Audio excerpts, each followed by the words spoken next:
আসসালামু আলাইকুম ওরহমতুল্লাহ বরকাতু। আলহামদুলিল্লাহ ওসলাত ওয়াসসালামু আলা রসুলিল্লাহ আলা আলিহি ওয়াসহাবিহি ওমান ওয়ালা হাম্মাবাদ। সুপ্রিয় দর্শক শ্রোতা ভাই বোন, আমাদের সমাজে এমন অনেক মানুষ আছেন যাদের সারা জীবন তারা শুধু কষ্ট এবং পরিশ্রম করেছেন, অক্লান্ত কষ্ট করে সারাটা জীবন তারা পার করেছেন।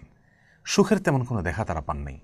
অনেক স্বপ্ন তারা অন্তরে লালন করেছেন, বুক ভরা আশা তাদের ছিল, কিন্তু সেগুলো খুব একটা পূরণ হয়নি। এই আশাগুলোকে অপূর্ণ রেখে, স্বপ্নগুলোকে অপূর্ণ রেখেই তারা দুনিয়া থেকে চলে যেতে হয়েছে। এই টাইপের মানুষগুলো, যারা খেটে খাওয়া মানুষ, যারা পরিশ্রমী, যারা কষ্ট করেছেন, তাদের দিয়ে সমাজে অনেক কঠিন এবং কষ্টের কাজ সাধারণ মানুষ করিয়ে থাকে, কিন্তু তাদের তেমন কোনো স্বপ্ন পূরণ হয় না। এই টাইপের মানুষগুলো শুধুমাত্র তাদের ভেতরে যদি আল্লাহর প্রতি ঈমান থাকে এবং শিরক মুক্ত ইবাদত তারা করতে পারেন, আল্লাহ সুবহানাহু ওয়া তাআলার পক্ষ থেকে তাদের জন্য বিশাল বড় দুটি সুসংবাদ রয়েছে, যা বর্ণিত হয়েছে মুসনাদ আহমদের একটি হাদিসে। হাদিসটি বর্ণনা করেছেন আব্দুল্লাহ ইবনে আমর ইবনুল আস রাদিয়াল্লাহু তাআলা আনহু। নবী সাল্লাল্লাহু আলাইহি ওয়াসাল্লাম ইরশাদ করেছেন, হাল তাদরুনা আউওয়ালা মা ইয়াদখুলুল জান্নাতা মিন খালকিল্লাহ। আল্লাহর সৃষ্টি জগতের ভিতরে সবার আগে জান্নাতে কারা প্রবেশ করবে তোমরা কি জানো? নবী সাল্লাল্লাহু আলাইহি ওয়াসাল্লামের প্রশ্নের উত্তরে সাহাবা ইকরাম বলেছেন, আল্লাহু ওয়া রাসূলুহু আ'লাম। তারা বলেছেন, আল্লাহ এবং তার রাসূল ভালো জানেন, আমরা জানি না। তখন নবী সাল্লাল্লাহু আলাইহি ওয়াসাল্লাম উত্তর করেছেন, জবাব বলেছেন, আউয়ালু মা ইয়াদখুলুল জান্নাতা মিন খালকিল্লাহি আল ফুকারা ওয়াল মুহাজিরুন আল্লাযীনা তুসাদ্দু বিহিমুস সুগুর ওয়া ইউত্তাকা বিহিমুল মাকারিহ ওয়া ইয়ামুতু আহাদুহুম ওয়া হাজাতুহু ফি সাদরিহি লা ইস্তাতিউ লাহা কাদা। সবার আগে জান্নাতে যারা প্রবেশ করবে তারা হলেন সেই সকল মানুষেরা যাদেরকে দিয়ে সমাজের মানুষেরা অনেক কষ্টের কাজ করাতো, অনেক পরিশ্রম তাদেরকে করতে হতো। তারা অনেক কষ্ট সারা জীবনভর করেছেন এবং তাদের বুকে অনেক আশা, অনেক স্বপ্ন, অনেক সুখের স্বপ্ন তারা লালন করতেন, কিন্তু মৃত্যু হয়ে যাওয়ার আগ পর্যন্ত তারা সেগুলোকে পূর্ণ করতে পারেন। তাদের সে সকল স্বপ্ন পূরণ হয়নি। অর্থাৎ তাদের সকল স্বপ্ন, চাওয়া এবং সুখের যে স্বপ্ন তারা লালন করতেন, সেগুলোকে তারা অপূর্ণ রেখেই দুনিয়া থেকে চলে যেতে হয়েছে।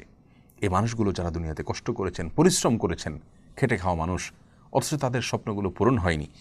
এই মানুষগুলো যারা তাদের স্বপ্নগুলোকে পূরণ করতে পারেন নাই, মনের চাওয়াগুলোকে পূরণ করতে পারে নাই, স্ত্রীর চাহিদা, সন্তানদের চাহিদা, নিজের চাহিদা, অনেক সুখের স্বপ্ন তারা দেখতেন, সেগুলো তাদের অপূর্ণ থেকে গেছে। এই মানুষগুলোকে আল্লাহ সুবহানাহু ওয়া তাআলা প্রথমত জান্নাতে সবার আগে প্রবেশ করাবেন, এক। আর দ্বিতীয়ত তাদের জন্য যে সুসংবাদ থাকবে তা হলো আল্লাহ সুবহানাহু ওয়া তাআলা বলবেন কিয়ামতের দিন ফেরেশতাদেরকে যে তোমরা আসো এবং তাদেরকে অভিবাদন জানাও, গার্ড অব অনার প্রদান করো, বিশেষ সম্মাননা তাদেরকে তোমরা জাহির করো, প্রকাশ করো।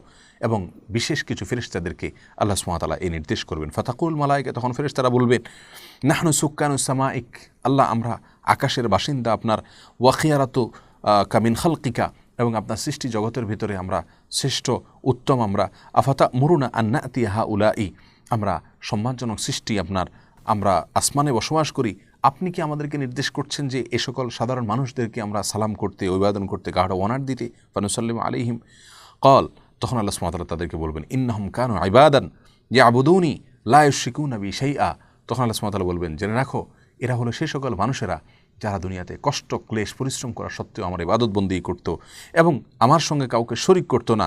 ওয়াতুসাদ্দু বিহিমুস সুগুর ওয়া ইউত্তাকা বিহিমুল মাকারিহ, সমাজের মানুষেরা তাদেরকে দিয়ে কষ্টের কাজগুলো করাতো বা তাদেরকে কষ্ট করে, পরিশ্রম করে তাদের জীবিকা নির্বাহ করতে হতো বা জীবনে চলতে হতো তাদেরকে। ওয়া ইয়ামুতু আহাদুহুম ওয়া হাজাতুহু ফি সাদরিহি লা ইস্তাতিউ লাহা কাদা, তাদেরকেও মৃত্যুবরণ করলে তাদের বুক ভরা স্বপ্নগুলোকে অপূর্ণ রেখেই মৃত্যুবরণ করতে হতো। অনেক স্বপ্ন ছিল, সেগুলোকে তারা পূর্ণ করতে পারত না। আজ তাদেরকে আমি চাচ্ছি যে তোমরা অভিবাদন জানাও।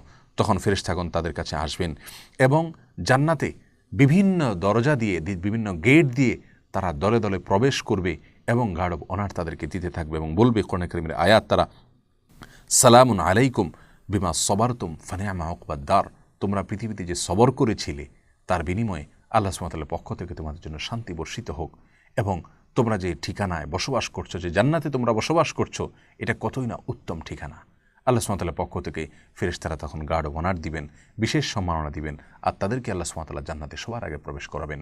অতএব প্রিয় ভাই বোন, আমাদের জীবনে যদি কষ্টের ভেতর দিয়ে চলে যায়, অনেক ভাই বোন আছেন যে একের পরে কষ্টই তাদেরকে টাচ করে যায়, সুখের দেখা খুব একটা উল্লেখ করার মতো তারা পান না। তাদের জন্য এই হাদিসটি বিশাল বড় একটি সান্ত্বনা। আল্লাহ সুবহানাহু ওয়া তাআলা যদি এর বিনিময়ে আমাকে জান্নাতে সবার আগে প্রবেশ করান, এর বিনিময়ে যদি আল্লাহ সুবহানাহু ওয়া তাআলা বিশেষ সম্মাননা দিয়ে থাকেন ফেরেশতাদের মাধ্যমে, তাহলে এটা হবে আমার কত উত্তম বিকল্প। এবং এই কষ্টের বিনিময়ে, সীমিত সময়ের কষ্টের বিনিময়ে অসীম সময়ের যে বিশাল বড় সম্মান এবং বিশাল বড় প্রাপ্তি হচ্ছে, এটা নিঃসন্দেহে আমাদের জন্য মোটেও ক্ষতিকর কোনো কিছু নয়। আল্লাহ সুবহানাহু ওয়া তাআলা আমাদের সকলকে আমাদের সকল বিপদ আপদে, কষ্টে, মুসিবতে ধৈর্য ধারণ করার তৌফিক দান করুন। জান্নাতে আল্লাহ সুবহানাহু ওয়া তাআলা বিশেষ সম্মাননা, ফেরেশতাদের পক্ষ থেকে বিশেষ সালাম, বিশেষ সম্মাননা পাওয়ার তৌফিক আল্লাহ সুবহানাহু ওয়া তাআলা আমাদেরকে দান করুন। জাযাকুমুল্লাহু খায়রা। আসসালামু আলাইকুম ওয়া রাহমাতুল্লাহি ওয়া বারাকাতুহু।